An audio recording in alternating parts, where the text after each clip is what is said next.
charted on that patient and everything, you know, and then I don't know what to do. So what are you going to do this weekend? Oh, I don't know.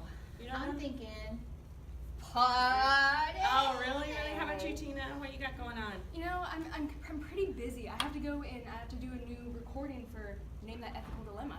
No way. Yeah, I do. Yeah. Wow. So I'm pretty busy.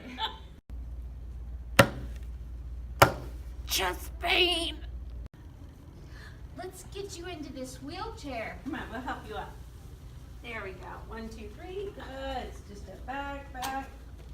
There we go. All right. Can you describe the pain for me? It's like really heavy in my chest and tight and a bunch of constriction, and you know, I had some Indian food last night. Okay. All right. Well, I bet it's just indigestion. So where is the pain exactly? Right here. Epigastric. With radiation to the jaw. Is it persistent pain unlike any other? Yes. Did resting help? No. Did changing position help? No. Did sublingual nitroglycerin help?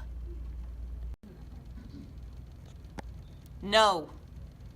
Do you like my haircut? No. No. So persistent pain, unlike any other, that's not relieved by a change of position, rest, or nitro, this is a STEMI. Well, maybe.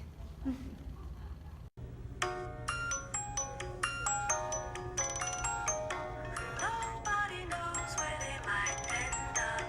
Nobody knows.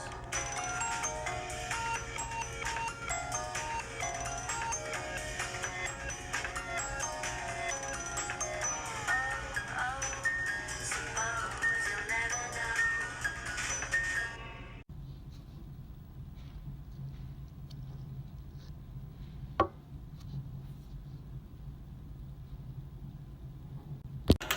You're worried about getting supper on the table.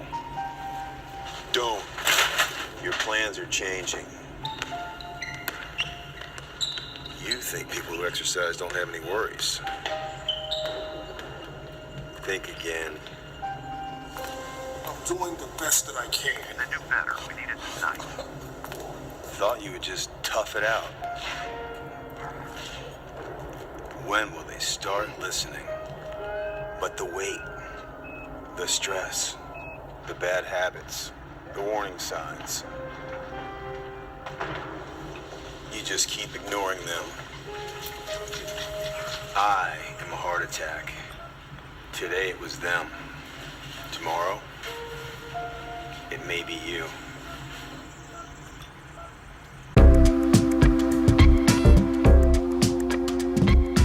So while we're waiting for the EKG results, we're going to go ahead and assess other body parts and other body systems that aren't the hallmark of chest pain.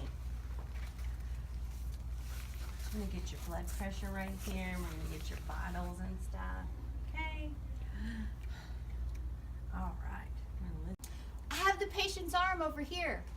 I'm going to start 2 large bore IVs. Her blood pressure is 160 over 110, and then if we look at the high-tech monitor that we have, you will see that her heart rate is really high and her O2 is low.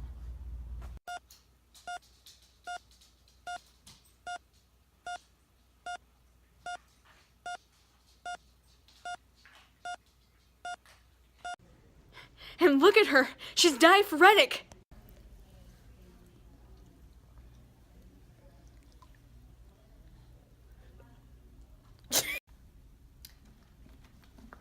She's cold and clammy.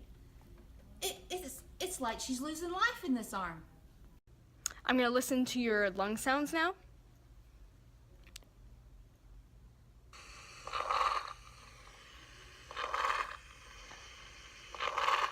Those are crackles. Crackles. She has crackles! Okay. I'm gonna listen to your heart sounds now. Kentucky, Kentucky, Kentucky, Kentucky, Kentucky, Kentucky. S3. Kentucky, Kentucky. The EK strip is ready. See that? Yeah, it's what I thought. It's a STEMI. How do you know it's a STEMI? Let me explain. Well, the STE part in STEMI stands for an ST segment elevation. Seen there. And if you follow this arrow right there, you see right there is the elevation. STEMI. Yeah, STEMI. STEMI. It's Yep. a STEMI. Yep. I heard we have a STEMI in here. Yes, doctor. And here's the EKG in the labs. Wow, that came back fast.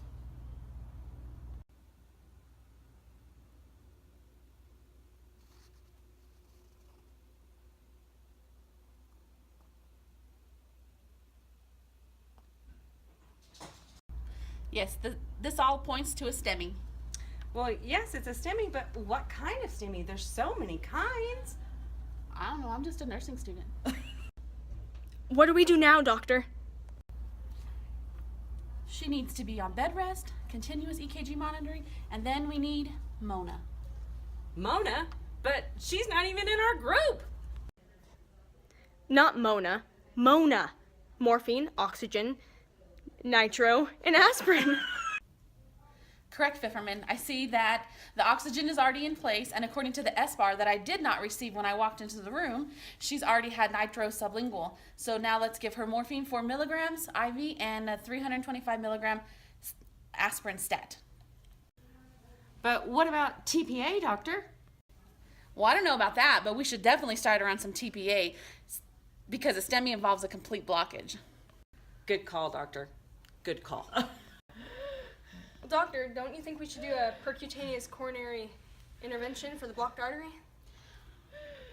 In a perfect world, Pfefferman, we would, but here at the NMJC, we don't have that kind of a technology.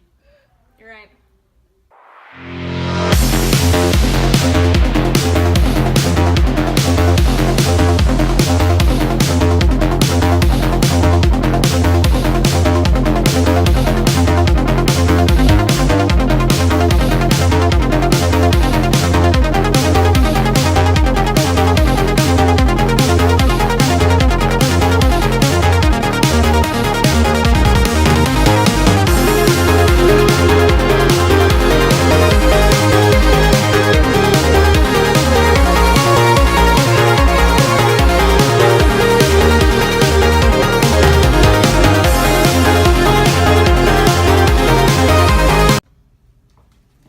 Hey, what do you guys do? Did I miss anything exciting? Mona! We don't need you in this. Oh. Okay, thanks.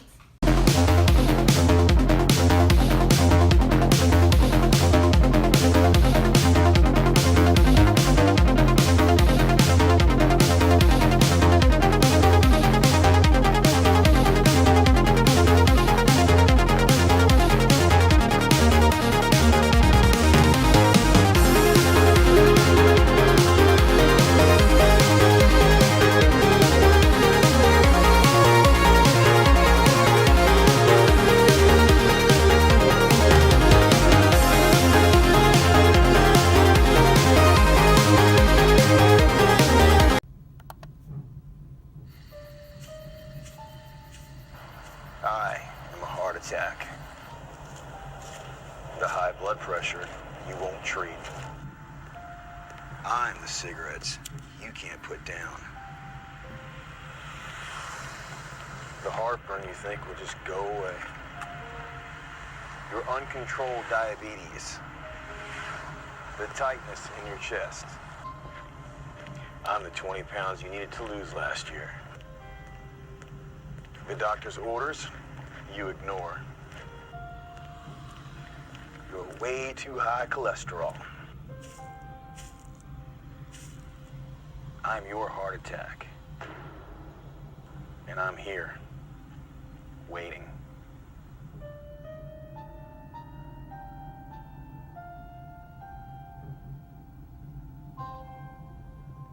If you've had a heart attack caused by a completely blocked artery, another heart attack could be lurking, waiting to strike. A heart attack caused by a clot, one that could be fatal. but Plavix helps save lives. Plavix, taken with other heart medicines, goes beyond what other heart medicines do alone to provide greater protection against heart attack or stroke and even death by helping to keep blood platelets from sticking together and forming clots. Ask your doctor about Plavix, protection that helps save lives. If you have a stomach ulcer or other condition that causes bleeding, you should not use Plavix. When taking Plavix alone or with some other medicines, including aspirin, the risk of bleeding may increase, so tell your doctor before planning surgery. And always talk to your doctor before taking aspirin or other medicines with Plavix, especially if you've had a stroke. If you develop fever or unexplained weakness or confusion, tell your doctor promptly, as these may be signs of a rare but potentially life-threatening condition called TTP, which has been reported rarely, sometimes in less than 2 weeks after starting therapy. Other rare but serious side effects may occur.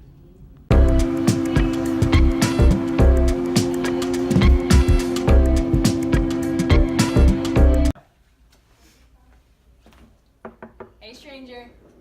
Hi, Tina. You're looking better. How you feeling? I'm doing a lot better. I can breathe better. I don't have any more pain. It's going good. That's great. That means your morphine is working. That is great.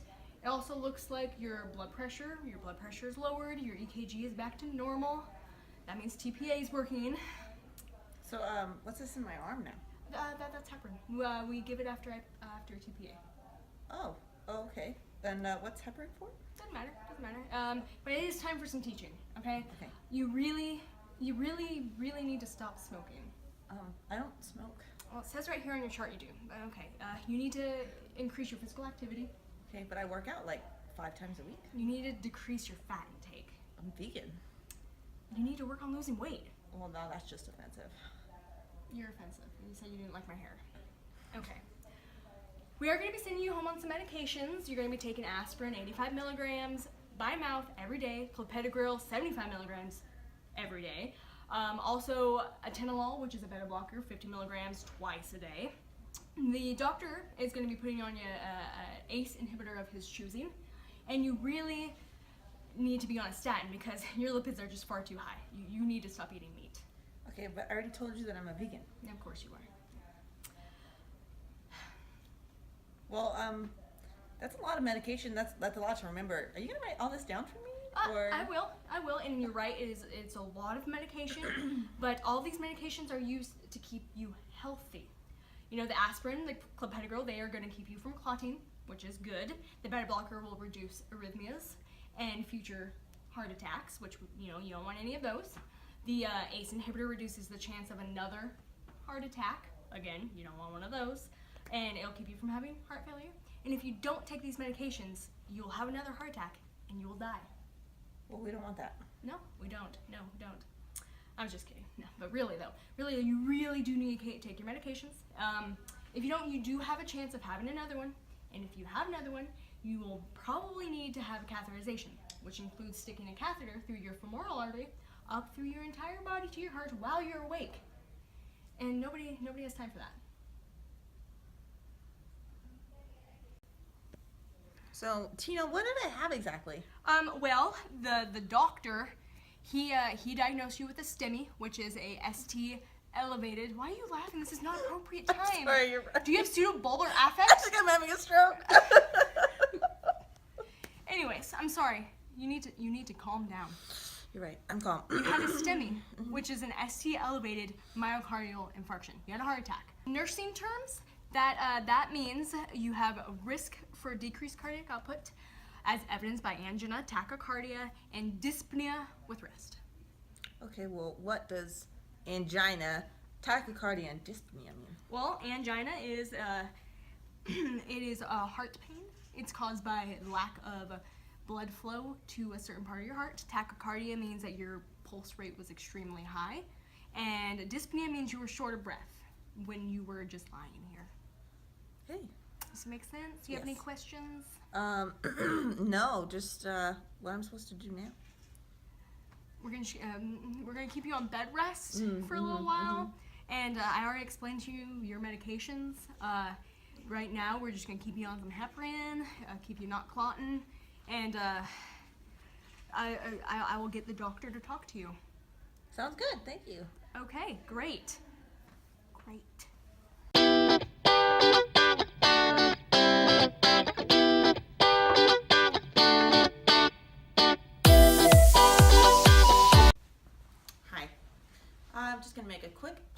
service announcement and let you know that it is never acceptable to shoot morphine up your arm. Drugs are bad. They destroy families. Don't do drugs, okay? Kind of like the cocaine thing.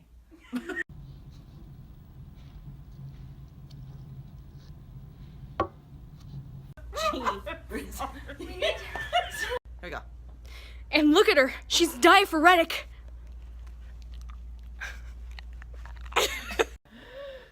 Doctor, don't you think we should do a percutaneous coronary intervention for the blocked artery?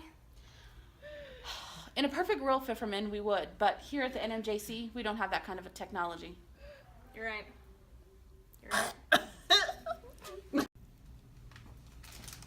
Hey, what are you guys doing? Did I miss something to say? How exactly? Well, the